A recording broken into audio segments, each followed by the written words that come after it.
Another month, another set of midfielders. We have got the best of midfielders, and we're going to be putting them into this tier list to find out who is the best, who you want to spend your coins on, and who is a little bit overrated.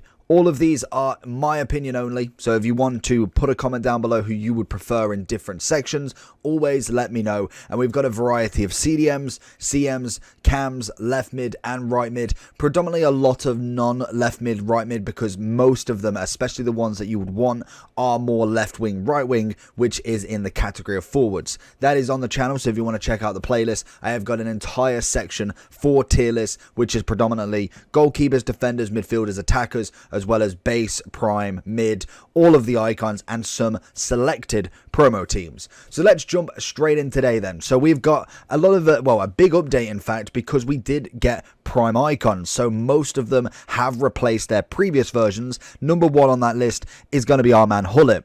What we're going to do is all of the top end ones that we don't need to say too much about. I'm going to whack in S as always, and then we'll go through the fine details of the rest of them. I recommend using SkyCoach at skycoach.gg. Link will be in the description, and make sure on your checkout to use the code JT11 for a discount on your order. So there is the S's that personally don't need too much detail. Hullet, Alwaran, Pele, Matthias, Ronaldinho. That is the mid version of Ronaldinho, as obviously his 94 is in the forward section being a left wing, but I thought it's good to add his name about. Obviously it's always an S tier regardless of the versions, mainly because of the skill and different kind of agility style that Ronaldinho and Neymar both possess. Messi, Zidane, Vieira, Yaya Toure, obviously Neymar as well, and Marquisio. All of them are either in your team, on your want list, or just an absolute pain to come up against, and most definitely deserve every right there. We have done a review on a few of them. I believe there is a lone Pele coming from leaks today.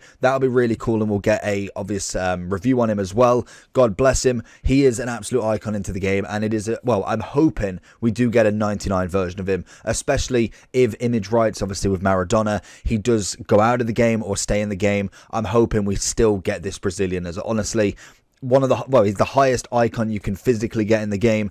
Let's hope that continues for us. So let's have a look at a few of the others then. We've still got obviously plenty of S tiers as well. I just want to go through quite a few of these. Some of the icons we will brush past very, very quickly. I have got a dedicated tier list with absolutely everybody in, so if you want to check that one out, then do that at the end. But we have got a few winter wildcard SBCs to go through, as well as team 1, team 2, and I believe some team in the tournament that he was either missed or wasn't put into the previous mid one, as I believe we only had either week 1 or we didn't have the mini release. So let's get into it. Now, first and foremost is going to be Payet. Incredible dynamic, love the sand hat, very, very cheap SBC. He is a must to go get. In terms of a cam, you will see a hell of a lot of them. For instance, if we are just to take a few of them out right now, we have Bruno already. We then go to Fekir, we go to Foden, who technically is a right wing, but I would personally always like him as a cam. I think he's got that agility and is down to a T. If we then go a bit further down, we then have Nakata, we have Okocha, there is a Bernardo Silva somewhere here. If we look at any other cams, Alessandro Gomez is a cracking cam, as well as the new winter wildcard Sancho, another very, very nice cam as we get into him as well. And I believe, if I leave the icons for themselves, we've got a Sane, and I believe in terms of cams, the ones we've picked, Nkunku, can never forget Nkunku, and that I believe is all the cams. We may come across some that is just skipped, but this is what I'm saying when it comes to so much option this year, so many different special cards, different heroes, icons, obviously promos. There is a lot going on this year. If we just bring Payet down a little bit, as you can see, most of them are very, very similar, and a lot of them can't be in a centre mid sort of role. I don't think I would personally want any of them as a box to box. They are all very much attacking, as all of the defense pretty much shows. Literally 60s, 70s, 40. There is a very, very lack of defensive awareness with all of these players, but the pace, dribbling, attacking, passing is all elite. My personal favorite out of this bunch right here, because we have got Pele, who is obviously my favorite cam, as well as Zidane, is I would personally go with a Payet for the price. I think that price of him, I want to say he was coming in at about 80 to 90k, is brilliant. That is just absolutely easy to craft, especially with the League SBCs. The SBC cards are coming in at a very nice price and very easily craftable. If we're going for kind of non-price, I think Sancho does get a little bit of my vote, mainly a little bit biased for the United card, but most definitely was a change of card. It's a nice card for him. He obviously hasn't had an upgrade or anything since the start of the game, so definitely a nice one to see there. Bernardo Silva and Bruno, both very, very similar. Foden's got that little bit of pace element on him, as well as Okocha with his skills, Alessandro Gomez with his skills. All of them in their own right are very, very nice. And then Kunku, it could have been, that card could have been absolutely elite if they did manage to win the final and get the final upgrade, but most definitely not one to squander whatsoever. So if we are just putting him in, Payet for me has got to be an AS, just mainly on that price. I think if you are starting the game this Christmas, or maybe just kind of wanting to change a team around, he is a fantastic cheap budget cam that you can get in the game and will give you some good results. I think Foden's got to be up there, as well as Bernardo Silva, Sancho. I do believe Nkunku more than likely, I personally think, could be an S in a forward or a midfielder. Alessandro Gomez has got to be AS. Nakata is a surprising one, but most definitely a fantastic cam. If you've ever tried him out, he feels a hell of a lot quicker than what the card shows. Same with Sane. I think a lot of these are now in the AS, and I think they still will be. Bruno now, I think, is starting to come a little bit under. Okocha obviously is always going to be AS. And I think Fekir, if it wasn't for naturally how he is in game, I think he definitely would be more near the A now. But we all know how Fekir plays in game. He's got very good in-game ability. Obviously, the skills on weak foot is always nice. And he's got a well-rounded attacking aspect. If we're then taking a look at some of the DMs, Fabinho, Brozovic, Guendouzi, Marquisio, Mascherano, Kessie and Casemiro, all again very nice. Definitely different amounts of ability in these, and I think that comes down to a whole range of stats. Obviously with the cams, you're very much focusing on passing, dribbling, pace and shooting, whereas I think as a CDM, you almost balance yourself between a box to box. I'm not necessarily looking at high amounts of shooting. That for me is a bonus if needed, but then that kind of rectifies him into more of a box to box, as we see someone like, for instance, trying to find an example. If we look at a Gravenberch, for instance, if we whack to Shadow, still got that great shooting on him, but he mainly is going to be more defensive than attacking, as you'll definitely want to have the Shadow or an anchor rather than necessarily a hunter. But in terms of DMs, Kessie from the very, very start of the game, still making absolute moves, still in my team actually, which is crazy to think. But I think now he was, I'd say definitely an AS when he got his first upgrade. Now I think he is coming down more so into that A. Fabinho, again, I'd say very similar. I've seen a lot of teams making the shift from maybe having one of your DMs and cams and now having maybe two box to boxes. For instance, someone like a Camavinga, like a Gravenberch, a Goretzka, and in fact, there is one player missing from this who is Kimmich, as is Winter Wildcard, as he is more on that DM role, but with that 99 dribbling, 90 passing, as well as already having 85 defending, definitely puts himself into more of a box-to-box sort of scenario and definitely coming in at the AS at the minimum. If we look at Casemiro, with the lengthy, was absolutely incredible. I think with these cards personally, the big thing that you were wanting from them is the fact that they have got the international dynamic. This is the first year that we've seen it, and I must admit, I am excited to see this going forward. And if we do ever stressing that, get animated cards, this could be an incredible feature. International kits, obviously normal home and away kits. The animation of a card would be unreal. Obviously for thumbnails we can't do that, but for the actual card in game, that could be absolutely next level. For Casemiro, I'd probably now look more of a B sort of scenario. Guendouzi I'd put in A. Brozovic for the price, or Brozovic in the price element is definitely AS, a 90 rated Serie A DM, especially with some very, very top end stats. We look at the Shadow on him, or even a Hunter if you really wanted to. You are looking at 87 pace at the minimum, as well as then even 90 something defending, or maybe like 87 attacking. That is a solid all round card. Then we look at Fabinho. I would probably now look into more the A, and Mascherano is obviously looking at AS, I think. So let's have a look at the balance of these icons then. There's obviously quite a lot, and there's a few to go through that have a little bit more of a need to talk about. Baggio is a number 1 starter here. Obviously has the World Cup version, like a few of them. If we look through the list, we have got Kaka's not, Petit's got one, Rijkaard Schweinsteiger's got one, and I think that might be the list here. If we look a little bit up, Zidane's got one, Pele's got one, Vieira's got one, which is an SBC. Would be interesting to see if they re-release that at any point, because that was from tokens. So maybe in a best of during footage we might see that, and you can obviously get that card in draft if you wanted to. So Baggio, again, the pricing of them, this is mainly for the top rated version, but there is the World Cup icon version, which is a little cheaper, and I think for me he definitely sits himself in this AS. I think Ballack is probably going to be the same, very similar to Hullet and Vieira, but just not as much needed in terms of kind of demand. I do think the stats though, 89 pace, and you probably get about 85 to 86 defending, a very good all-round card, just in-game wise, not necessarily as clinical as them two.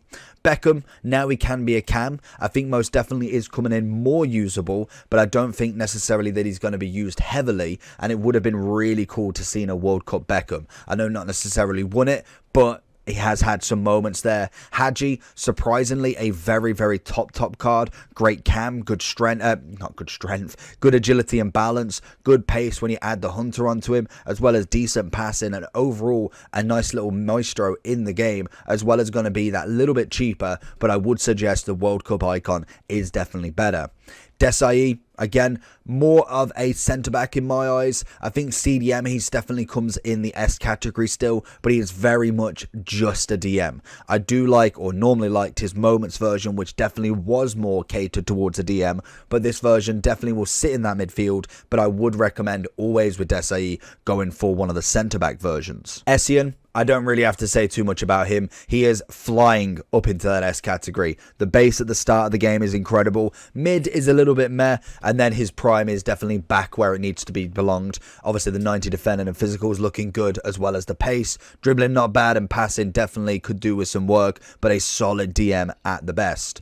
Gerrard, again, he's an okay card, but I really just wouldn't warrant him in many teams, and there's very, very rare scenarios that we ever see him. Same as Keane. I think for me, his defensive ability, which is easier as such because you definitely can defend a lot easier than you can attack. For instance, it's a certain card to score a goal consistently, obviously, but defensively there's a lot of cards that can just make a tackle. It is a simple scenario, and then it's based down to how you play. Same as Xabi Alonso, a nice card in principle, but I just don't think there's any warrant for him. I do think, to be fair to him, with obviously the pace not necessarily getting up there, he would actually be our first C-rated card. Petit has got to go in that AS. I do like, again, a Petit in a CDM. Mainly that Prime Moment version was always the top CDM for Petit. It definitely comes in quite nice compared to the left-back version. Schweinsteiger had a World Cup hero, World Cup icon. I always call them heroes. SBC card, which again, maybe we see re-released. I don't think it's still available, and I do think he again is a card that is overlooked, because we look at that, you add a Hunter or a Shadow, probably more Shadow onto him, you're looking at 90 defending, you're looking at least what, 84-ish, 84, yeah, 84 pace, a solid card to say the least. Very much overlooked because his pace isn't in the 90s basically. Pirlo, very similar to obviously Gerrard. I think with Xavi, he puts himself always one above Pirlo, just mainly having an extra little bit of passing, as everything else is very similar, pace I meant, and everything else is pretty much identical. Both got 95 passing, 80 shooting, dribbling is very similar, defending and physical as well, very similar. Lampard, I'd probably go with C as well. I would probably go more towards Gerrard than Lampard in the scenario of FIFA. Kaka, he's got to go to the top. Absolutely love Akaka. Again, the moments version is always nice, but he does dwindle down into the AS and A as we go through the year, so always be wary with cards. I do put an S because I normally like to give an explanation that maybe they're S for right now, but in a week, in a month, in 2 months, they will drop down, but by then we will have another tier list to keep them up to date for you. Makalele, again, AS, it's got to be 100% card. Seedorf, a great cam in this game, again with his moments version, which I believe was left mid last year as a 92. If we saw a 93 card of a moment Seedorf, that could be an absolutely cracking cam that would be in a lot of teams in my opinion. Socrates is going to be an AS for me, and then we look at Veron.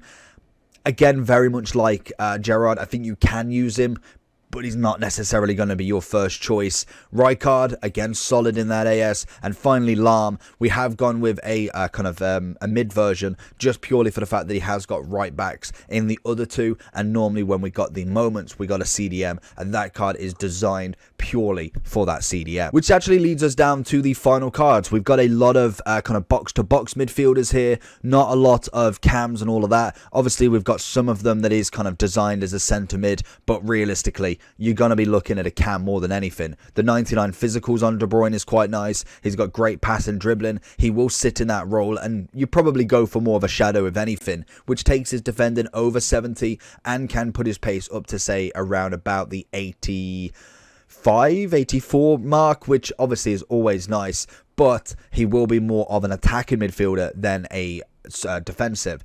But he could still play that box-to-box role because obviously everything else is so up there. Physical is obviously taking a massive boost, very much in line with the Adidas promo last year. That is a very nice card in terms of all-round ability and definitely sits in the AS. I feel like we are waiting for either a team of the year or team of the season De Bruyne to really get things going with him.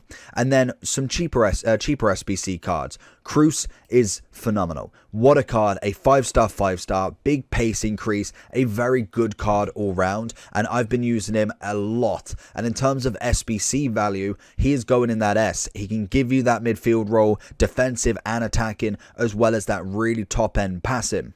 Gravenberch, again, very much like De Bruyne, he needs a big upgrade before we find anything close to for this card. I think if we manage to get a 90 to 91, that is then a card we look at like last year with his team of the season for Ajax, where it's everybody wants him. Very much like a Pedri team in a season. We want a big upgrade for him. I think he does sit in the AS at the moment. Very much like De Paul. I think De Paul in terms of price really comes in nicely. He's a very cheap card. I believe the SBC is still available for the next few days and is a very good all-round card if you want a La Liga team, an Argentinian team. He will give you a very stand-up job. Then we've got a few of the older faces. Bellingham, again, always quality. When we get a team in a season version of him, that again is going to be a monster card to look at. He is already 90, which is a very good step towards his team of the season. More than likely seeing a 96, 97 if we continue this momentum with him. If then we look at Bruno Guimaraes, unfortunately didn't go further than what we wanted him to. Again, a solid card that is now actually coming in relatively cheap. A very good all-round base card as well, which is always nice for these box-to-boxes. Cancelo, been out for a while now, still a solid kind of DM, CM-esque role, but I would always prefer him at left back still. I very much would have liked what Alphonso Davies got with maybe a left wing version. That would have been quite interesting to see out of position wise, but he still comes in as a solid card. He most definitely needs a big upgrade in that left back to get himself back into that mention. Valverde, road to the knockout. It's been out a hell of a while now, but we still are waiting for that big upgrade for him. Still coming in at a nice price. Wouldn't necessarily put him in the midfield now. I feel like he's definitely all about your specific chemistry needs. If you're using La Liga teams, Real Madrid, if you are using a Uruguayan team, again, anything is in the realm. In terms of Tchouaméni, again, he is like Kessie. I feel like he's now starting to become less and less effective. Another card that has been changed out of my midfield for a few weeks now, I want to say. We definitely need an increase in him, an 87, 88. Would just refresh himself a little bit, as I think the stats are started to become just a little bit less than what we can see in here, especially when there is cards coming in at 100k, 200k that are miles better. And that goes on to Goretzka, another cracking card. All round Goretzka is a nice one, hence why when we do get a 94-95 team of the season, he is definitely on everybody's list as a Bundesliga player, especially when you mix in with the likes of Kimmich as a team of the season. You've got yourself a nice card going on there. And then that leaves us with the 4, 2 Real Madrid, 2 Barcelona. Didn't mean to do that. That is just how it worked out. Camavinga, Pedri, 2 very youngsters in the game, and hopefully both are very much impressing in their major league, in obviously La Liga for their teams. Interesting to see if any of these do get a big upgrade during team of the season. I think Camavinga, for me, would be the one that does better in terms of a box-to-box. Mainly height and obviously links would do much better, but I do think both of these versions are still sitting in that AS. And then we have, I'd like to say, 2 veterans of the sport, because obviously Modric is just class, absolute class on class. De Jong, not necessarily the oldest in the game, but it feels like we've seen him for quite some time. Very much since that Ajax run in the Champions League, which inevitably got him the move to Barca. He has definitely had a nice team of the year card 2 years in a row, I think, and then also some team of the seasons that have been most definitely not what am I trying to think of? Not disappointed by, couldn't think of the word for that. But in general, both of these top end, both of them though, very different in their game style. Obviously, Modric is more attacking with the passing, whereas De Jong can be a little bit more defensive and physical, again, with top passing. I would still probably go with both of them in the AS. I do think they are, again, becoming out of circulation now. We do tend to use Modric as a super sub at the moment, but I feel like in the next tier list, with another set of foot centurions, as well as then team of the year round the corner, I would say a lot of these will be dropping into that A category. And that is going to be it. That is all our players. As we can see, we're getting less and less top end midfielders at the moment. There's still a lot of choice, but most definitely becoming less and less that are 100% certain. A lot more AS, which is always nice. That comes from new promo cards, and obviously the game's still adapting to some of the older ones. We did get a massive change from lengthy to explosive, or at least having the balance bridged between them two, which basically means all teams had to change. So if you watch the first ranking tier list compared to this one, I believe there should be a massive change in this. As we can see, I don't tend to put too many of the A, B, and C's in, just purely for the fact that you don't want to know who's the C category. They will probably be taken away from the kind of tier list after this, and then we'll see where everybody goes in the next set. But if I just kind of bring it out for you so you can see the whole list, obviously we just went through. If you wanted to pause it, that is going to be my tier list of the ranking of the mids. Let me know if you agree with a lot of these, and if anybody's missed, leave me a comment down below and I'll rank them in the comments. Apart from that, make sure you like and subscribe, and I'll catch you all for the next one. Peace!